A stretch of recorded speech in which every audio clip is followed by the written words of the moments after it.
మోడీ తెగించడం అన్నటువంటిది చాలా ముఖ్యం.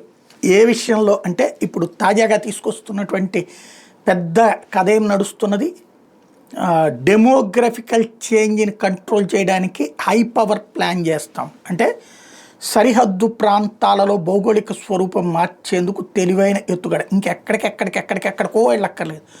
ఒకప్పుడు పాత బస్తీలో ఉన్న హిందువుల సంఖ్య ఎంత, ఇప్పుడు ఎంత?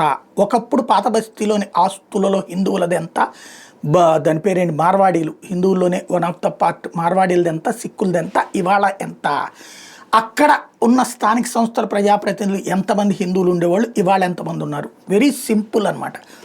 ఎక్కడెక్కడి నుంచో వచ్చినటువంటి వాళ్ళు పాత బస్తీలో నిదానంగా తిష్ట వేసుకుని నిదానంగా హైదరాబాద్లో ఉన్నటువంటి ముస్లిం సామాజిక వర్గంతో ఒక చోటకు వచ్చాక అక్కడ హిందువులు ఎంతమంది ఉన్నారు ఈ ఒక్కటి చెక్ చేసుకుంటే చాలు ఏం జరుగుతుంది అన్నటువంటిది అర్థమవుతుంది. ఇప్పుడు అదే ఈశాన్య రాష్ట్రాల దగ్గర నుంచి ఏది మన పశ్చిమ బెంగాల్ దగ్గర నుంచి కేరళ దగ్గర నుంచి ఈ అన్ని చోట్ల కనబడుతున్నట్టుంది. డెమోగ్రఫికల్ చేంజ్తో క్రైస్తవులు కూడా ఇబ్బంది పడుతున్నారనడానికి సాక్ష్యం కేరళలో జరిగినటువంటి పరిణామాలు. కేరళలో క్రిస్టియన్సే ఉద్యమానికి సంకల్పించినటువంటి పరిస్థితి. కాబట్టి రాబోయేటటువంటి రోజులలో మోడీ ఆ స్థాయి ధైర్యం అయితే ముఖ్యం.